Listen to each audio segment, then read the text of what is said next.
Barchaga hurmatli o'quvchilar, bugun sizga pullarni jalb qilish kitobimni bepulga sovg'a qilmoqchiman. Buning uchun YouTube'dagi istalgan video darsimga kirasiz va kommentariya qismiga o'tasiz. Birinchi SMS ga bosasiz. Mana bu ko'm-ko'k yozuvni ko'rib turibsiz. Ustiga bitta bosasiz va bizni avtomatik Telegram sahifamizga ulanasiz. Bu yerda tepada zakreplённый сообщениyalarda bizni boshqa kitoblarimizni tekinga olasiz. Va bugun sizga beradigan kitobimiz aynan pullarni jalb qilish bo'yicha mana bunday tavsiya va metodikalar. Tezda Telegramga o'ting va ajoyib sovg'ani qabul qilib oling. Bugungi mashg'ulotimiz yozma deklaratsiya deb nomlanadi. Kelinglar, mashqni men sizlarga tushuntirib o'taman. E'tiboringizni monitorga qarating. Mashqni bayoni. Xo'p, aniq bir natijaga erishish uchun yozma ravishda qaror tayyorlash va uni har kuni o'qib borish. Endi bajarish usuli. Mashq 4 qismdan iborat. So'z berish, va'da, so'z qiymati, guvoh va namoyishkorlik. Endi e'tibor beringlar. Biza hayotimizda o'zimizga juda ham ko'p va'dalar beramiz. Masalan, dushanbadan yugurishga chiqmoqchiman yoki pulim ko'payib ketsa, oyiga 5 million so'm daromadga erishsam, meni ehson qilaman deymiz. Yoki-da men to'g'ri ovqatlanishga o'taman deb o'zimizga turli xil va'dalarni berishda davom etamiz. Ammo biroq u va'dalarni faqat o'zimizga beramiz. Yakka holatda, tanho holatda. Bizda na guvoh bo'ladi, na so'z qiymati, na bir va'daga vafo degan narsa bo'ladi, namoyishkorlik kabi 4 ta qism qatnashmaydi. Ya'ni biz agarda ma'lum bir masala yuzasidan qaror qabul qilsak, mana shu qarorga nisbatan harakatlarimizni amalga oshirish uchun bizda 4 ta qism bo'lishi kerak. Ya'ni biz qo'ygan maqsadimizga, biz rejalashtirayotgan harakatimizga rivoya qilishimiz uchun 4 ta qismni birlashtirsak, hammasi ijobiy tarafga ishlaydi, azizlar. Xo'sh, bu qanday qismlar? 4 ta qism: so'z berish, va'da, ya'ni so'z berasiz o'zingizga, va'da, so'z qiymati, guvoh va namoyishkorlik. Keling, birma-bir hammasini izohlab beraman. Bu yerda Shuhrat Eshmurodov ustozim, aynan ustozimni talqini bo'yicha, qo'llanmasi bo'yicha ketyapti bu jarayonlar. Xo'p, so'z berish to'lqinlantirib yuboradigan darajadagi maqsadga erishish uchun ahd qaror qilish. Ya'ni kim to'lqinlantirib yuboradi degani qanaqa? Men shunaqa bir o'zimga ham maqsadlarim bor, o'zimga ham niyatlarim bor. Shunaqa bir o'ylasam, o'sha niyatlarni to'lqinlanib ketaman. Shunaqa bir ichimda boshqacha bir emotsiyalar, boshqacha bir hissiyotlar paydo bo'ladi. Men bu bilan nima demoqchiman? Aynan so'z berish qanaqa bo'ladi? To'lqinlantirib yuboradigan darajadagi maqsadlaringizga erishishga qat'iy qaror qilishingiz kerak. O'zingizga va'da berishingiz kerak. Men albatta mana shu maqsadimga erishaman. Men albatta mana shu ishimni amalga oshiraman. Menda albatta hammasi okey bo'ladi. Ya'ni bu hayotingizni go'yoki gacha va keyin deb ajratadigan muhim chegara.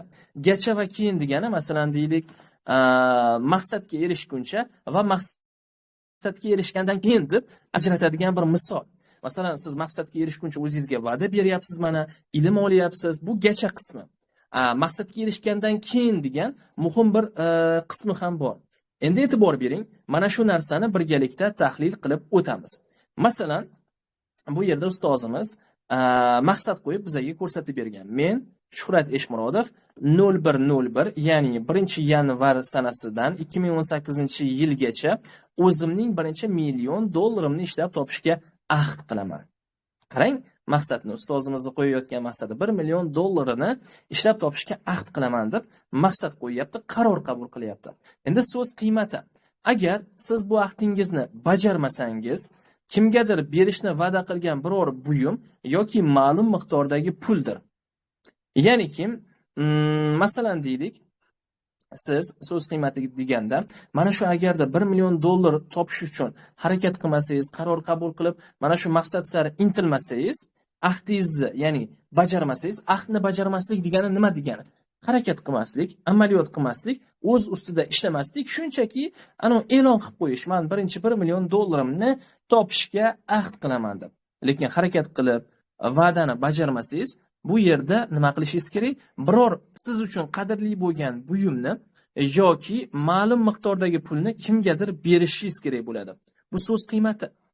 Agar ahdingizni bajarmasangiz, va'dangizni bajarmasangiz, ma'lum bir miqdordagi pul deylik, agarda mana shu 1 million dollarimni topishga harakat qilmasam yoki rejaga binoan amaliyotni qilmasam, men o'zimga va'da beraman, ya'niki uyimdagi o'sha barcha jihozlarni ehson qilib yuboraman yoki ehson qilish emas, uyimdagi barcha jihozlarni qo'shnilarga tarqatib yuboraman yoki minib turgan mashina sotib pulini shunchaki otib yuboraman deb, mana shunaqa qilib so'zni qiymati bo'lishi kerak-da.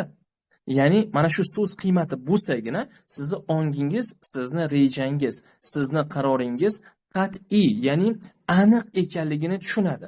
Lekin siz shunchaki men 1 million dollarimni topishga ahd qildim deb qo'yaverib, mana shu ahd qildim deb yuraversangiz u harakat qilmasangiz, umuman bir ongingiz uchun qadrli bo'lmaydi bu narsa.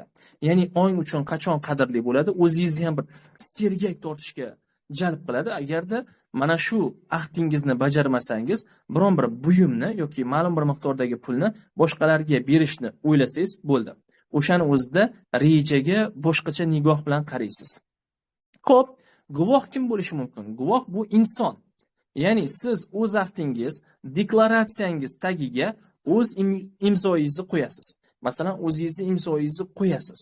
Guvoh ham siz so'zlaringizni hurmatini va ularga jiddiy qarashini bildirib o'z imzosini qo'yadi. Guvoh deganda yaqinlaringiz bo'lishi mumkin, do'stingiz bo'lishi mumkin. Xullas, mana shu inson topishingiz kerak-da, sizni mana shu maqsadingizga guvoh bo'ladigan inson. Va guvoh ham sizni mana shu maqsadingizni avvalambor hurmat qilishi kerak, izdivatsiya qilib tashlashi kerak emas. San nimalarga o'ralashib qolding? Qanaqa bir jinnicha narsalarni o'ylab yuribsan? Detskiy понятkamsan deb sizni maqsaddan qaytaradigan inson bo'lmasligi kerak guvoh. Jiddiy qarashni bildirib, men ishonaman senga, xo'p, mayli, men o'zim guvoh bo'laman deb imzosini qo'yishi lozim. Ahdingizni bajarmagan taqdiringizda siz unga va'da qilingan so'z qiymatini berasiz. So'z qiymati bu nima? Ma'lum bir miqdordagi pul yoki biror bir buyum. Masalan, deylik, men hozir minib turgan mashinamni, deylik, men o'zimga maqsad qo'yaman. 2026-yilgacha men Instagramda 50 mingta odam obunachi yig'aman. 2026-yilgacha. 2026-yil 5-yanvargacha men Instagramda 50 mingta obunachi yig'ishim kerak deb o'zimga maqsad qo'yaman, ahd qilaman deb. Agarda men 50 mingta obunachini yig'a olmasam, nima qilaman? Minib turgan mashinamni o'sha guvohga berib yuborishga va'da qilaman. Yoki minib turgan mashinamni sotib yuboraman-da, pulini shunchaki guvohga tarqatib yuboraman. Mana shunaqa bo'lish kerak-da so'z qiymati. Ya'ni sizni ahdingiz, sizni qaroringiz qiymatli bo'lishi kerak. Qadrli bo'lishi kerak. Shunchaki og'izdan chiqib ketadigan gap bo'lishi kerak emas, qiymati baland bo'lishi lozim. Tushunyapsizmi? Xo'p. Mana shu so'z qiymati deyiladi. Namoyishkorlik bu maqsad qo'yganingizni, unga erishishga ahd qilganingizni hammaga oshkor e'lon qilish. Endi maqsadingizga erishmasangiz, siz uchun uyat, or bo'ladi. Chunki endi siz maqsadga erishmasangiz, ishonchdan, obro'dan ajralishingiz mumkin. Namoyishkorlik degani nima degani? Masalan, men yaqin qarindoshlarim, yaqin jiyanlarim, akalarim, ukalarim hammasi o'tirgan joyda e'lon qilishim mumkin. Ey, baraka topkurlar, men haloyiq, men 2026-yil 5-yanvar sanasigacha Instagramda 50 mingta obunachi yig'ishim lozim. Men bunga ahd qilaman. Xo'p, agarda mana shu deylik, men ahd qilaman deb va'da berdim, so'z qiymati. Agarda mana shu maqsadimga erisha olmasam yoki maqsad yo'lida harakat qilmasam, minib turgan mashinamni sizlarga sotaman-da, pulini hammanglarga tarqatib yuboraman. Agarda mana shu maqsadimga erishish uchun harakat qilmasdan o'z ahdimni buzsam, minib turgan mashinamni sotib yuborib sizlarga pulini tarqataman. Mana Jahongir Ahmadovning imzosi. Marhamat, qo'ying imzoni. Baxtiyor Olimov, Umida Hasanova, deylik, Ahmadov Otabek yoki Ro'zmetov Muhammadjon. Marhamat, qo'ying qo'lni deb mana shunaqa qilib imzo chektirib olishingiz mumkin va namoyishkorlik bo'lyapti. Namoyishkorlik degani bu nima? Namoyishkorlik degani hammaga niyatingizni oshkor qilish.